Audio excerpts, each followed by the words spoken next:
Hukum membayar hutang daripada sumber yang haram, maka tidak terlunas akan hutangnya kerana duit ataupun yang dibayar itu adalah sumber haram. Kalau dia tahu yang menerima tu dia sumber haram, termasuk juga haram kerana bersyubhat. Jadi tolong berhati-hati masalah hutang ini, kerana ruh kita tidak akan terangkat kerana Imam Syafi'i kata tidak mendapat manfaat di barzah. Wallahu a'lam. A berhutang dengan B 50,000. A main judi dan dia menang 100,000. Dengan duit judi tu dia bayar hutang pada B. Boleh tak B terima hutang tersebut? Sah tak bayar hutang itu? Baik. A ni dia ni kaki judi. Dia berhutang dengan B 50,000. Satu hari dia pergi Genting Highland, dia main judi. Contohlah, atau dia tikar ekor. Dia menang judi 100,000. Dia bayar 50,000 duit judi itu kepada B. Adakah B boleh menerimanya? Jawab, tengok dulu B tu tahu tak PT tu PT haram. Tak tahu, boleh terima. Tahu, haram, ambil. Okey? Itu jawapan ulang. Assalamualaikum warahmatullahi wabarakatuh, sahabat channel Santri Kampung TV. Bagaimana kabarnya hari ini? Semoga kita selalu diberikan kesehatan oleh Allah SWT, diberikan nikmat iman, Islam, rezeki yang halal dan thayyiban, rezeki yang barakah dan berlimpah. Sahabat channel Santri Kampung TV, tidak membuang masa, mari kita menyimak dari para ulama atau para ustadz bagaimana hukum membayar hutang, memakai uang haram. Apakah boleh, apakah tidak? Jom kita play bersama. Bayar hutang itu wajib, tapi bayar bunga, bayar denda itu haram. Kenapa? Karena ada fatwanya nih. MUI aja udah menerbitkan bahwa fatwa nomor 1 tahun 2004 menyatakan bahwa bunga bank itu adalah haram. Maka dari itu, yuk kita belajar bagaimana caranya kita bisa terbebas dari bayar bunga dan juga denda. Tapi syaratnya ada, jangan hutang lagi. Dan biasakan diri untuk bisa menabung dan berproses sebelum kita mampu membeli secara cash. Kalau memang kita kondisinya ingin membayar hutang dan kita ingin terbebas dari hutang, artinya kita nggak mau buka akad kredit lagi, silahkan teman-teman masukkan dulu, jangan dibayar minimum 3 bulan angsuran pada list tersebut. Terus gimana nanti? Dendanya bakalan terus bertambah. Kalau dendanya terus bertambah, teman-teman sabar aja, tenang aja, nggak usah kita bayar dulu. Supaya apa? Yang pusing itu pihak mereka, karena mereka juga mengejar yang namanya skor kredit nasabah dan juga skor untuk status pekerjaan mereka. Mereka sebenarnya kalau bagus itu adalah para nasabah bayar lancar, itu mereka bagus. Sehingga kalau misalnya kita sebagai pekerja dan skor kerja kita agak kurang, kira-kira bos senang apa enggak? Nah, kalau udah kondisi seperti itu, berarti mereka yang lagi pusing ya, bagaimana cara bisa melancarkan, sehingga mereka biasanya ngasih kiasan-kiasan. Bayar dulu aja Pak sebulan, bayar dulu Pak sebulan. Supaya apa? Karena kita tuh statusnya jadi lancar lagi gitu. Walaupun konsekuensinya kepada diri kita, bunganya bakalan lebih besar. Dendanya bakalan lebih besar. Bunganya sedikit aja, tapi ada tambahan. Sehingga kalau denda itu berjalan terus dan kita bayar terus, otomatis keuntungan perusahaan mereka bertambah. Dan juga skor pekerjaan mereka di mata bosnya itu bakalan lebih bagus. Setelah 3 bulan, kita mulai negosiasi untuk bisa membayar pokok. Hukum membayar hutang daripada sumber yang haram, maka tidak terlunas akan hutangnya kerana duit ataupun yang dibayar itu adalah sumber haram. Kalau dia tahu yang menerima tu dia sumber haram, termasuk juga haram kerana bersyubhat. Jadi tolong berhati-hati masalah hutang ini, kerana ruh kita tidak akan terangkat kerana Imam Syafi'i kata tidak mendapat manfaat di barzah. Wallahu a'lam. A berhutang dengan B 50,000. A main judi dan dia menang 100,000. Dengan duit judi tu dia bayar hutang pada B. Boleh tak B terima hutang tersebut? Sah tak bayar hutang itu? Baik. A ni dia ni kaki judi. Dia berhutang dengan B 50,000. Satu hari dia pergi Genting Highland, dia main judi. Contohlah, atau dia tikar ekor. Dia menang judi 100,000. Dia bayar 50,000 duit judi itu kepada B. Adakah B boleh menerimanya? Jawab, tengok dulu B tu tahu tak PT tu PT haram. Tak tahu, boleh terima. Tahu, haram, ambil.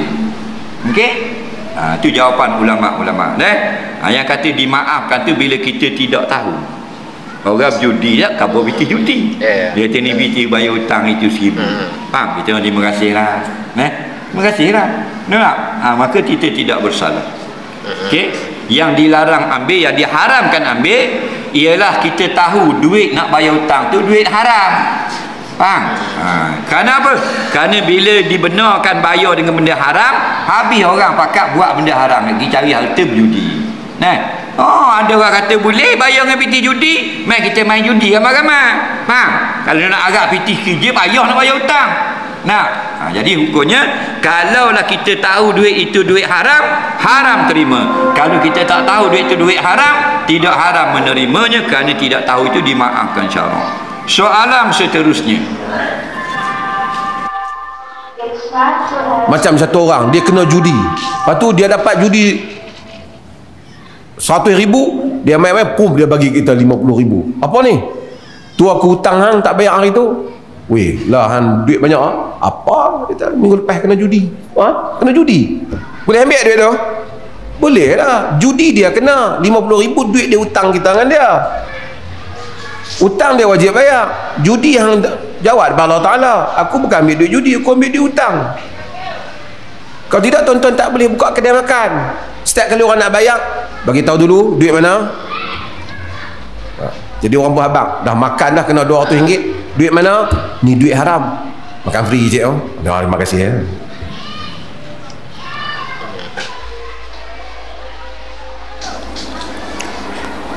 Apa hukum membayar hutang menggunakan sumber yang haram? Haram lah hukum dia. Apa maksud sumber yang haram? Contohnya berjudi, ataupun tiket toto, ataupun tiket nombor misalnya. Dia kaedah dia, setiap harta yang kita miliki melalui cara yang haram, maka tidak sah kita miliki harta itu. Contohnya kita mencuri, maka pitih daripada mencuri itu tak sah kita miliki. Apabila tak sah kita miliki, macam mana kita nak ambil duit itu, kita bayar hutang kita. Duit itu bukan kita yang miliki. Jadi masalah. Maka kena bayar daripada sumber yang halal. Sumber yang halal. Manakala orang yang terima pitih tu, kalau dia tahu, tak boleh ambil lah. Kalau dia tak tahu, tak ada masalah apa nak kata guano. Apa hukumnya menerima pembayaran hutang dari hasil bermain judi untuk mengisi bensin? Dia terima aja, urusan dia yang berdosa. Ya. Antum dia punya hutang sama antum, dia bayar dengan apa urusan apa? Dia yang berdosa, dia bukan apa? Bukan antum.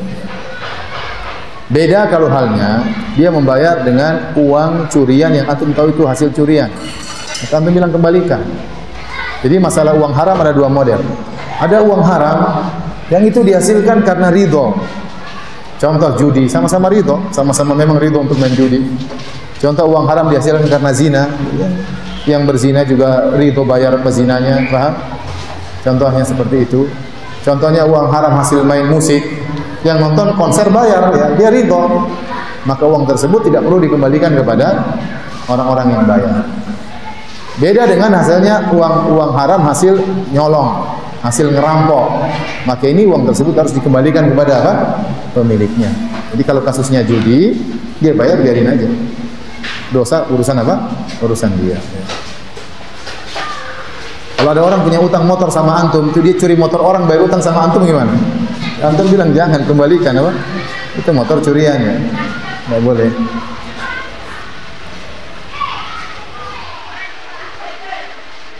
Ustaz, apa hukumnya membayar utang pakai duit haram? Misalnya dari hasil penjualan miras.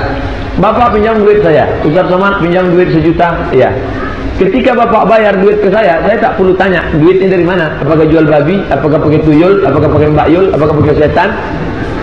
Yang penting hasilnya. Sama macam saya jual semen. Saya jual semen 1 sak sekian. Tiba-tiba datang pembeli. Saya tak perlu tanya pembeli, kau mau beli semen? Iya, duit kau ini dari mana? Yang penting barang yang saya jual ini halal. Begitu juga sebaliknya. Kalau saya jual qamar, walaupun yang beli itu duitnya halal, jadi haram. Yang ditengok bukan sumber dari dia, tapi barang yang kita jual. Bagaimana hukum menagih utang, tapi kita tahu bahwa si pembayar utang membayar dengan uang haram, sementara kita dalam keadaan butuh darurat? Apakah kita berdosa dengan pembayaran utang tersebut karena dari hasil yang haram? Pertanyaan yang bagus ini.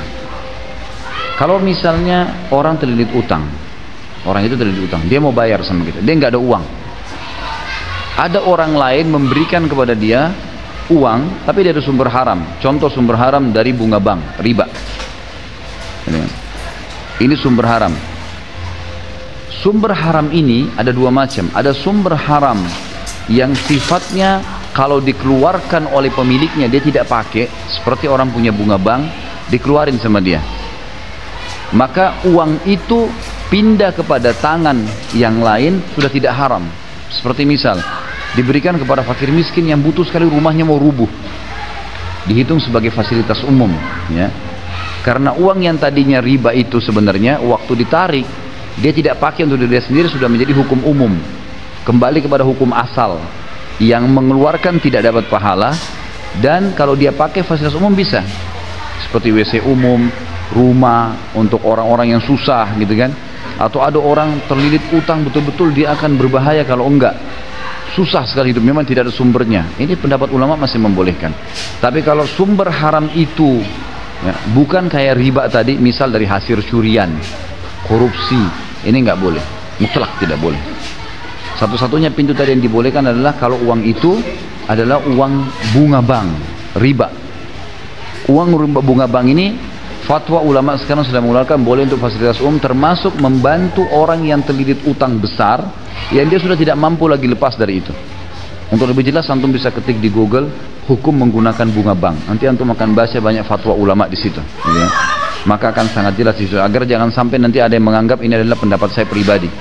Maka bisa dilihat itu panjang lebar pendapat para ulama. Tentu saya tidak bisa bacakan semua, tapi seperti itulah gambarannya. Jadi dilihat nih, kalau sumber yang tadi antum bilang orang itu bayar sumber haram adalah uang curian, uang korupsi, ya, hasil menipu orang, maka ini jangan diterima, nggak bisa. Walaupun antum dalam keadaan butuh, karena nggak boleh. Tapi kalau dari bunga bank orang lain bayar, emang dia mau keluarkan bunga banknya itu dia berikan, ini ada satu celah di sini yang memang dibolehkan karena orang itu kepepet. Masalah datang ke antum nanti itu sudah bukan haram buat antum lagi. Karena ini waktu dikeluarkan oleh orang itu sudah menjadi hukum umum, hukum awal, ya. Kata ulama hukum asal, tidak ada pemiliknya uang itu, tapi milik. Jadi begitulah hukum membayar hutang pakai uang haram. Jadi ada beberapa kategori ya untuk dari pandangan para ustadz, tapi sudah jelas kita dengarkan dengan baik. Semoga bermanfaat, semoga menjadi ilmu yang bermanfaat, ilmu yang barokah. Amin amin ya rabbal alamin. Cukup sekian saja dari kami. Manakala ada kesalahan dan kekurangan, kami sebagai manusia biasa tidak luput dari salah dan lupa. Mohon maaf yang tiada batasnya. Wallahul muwaffiq ila aqwamit thoriq. Wassalamualaikum warahmatullahi wabarakatuh.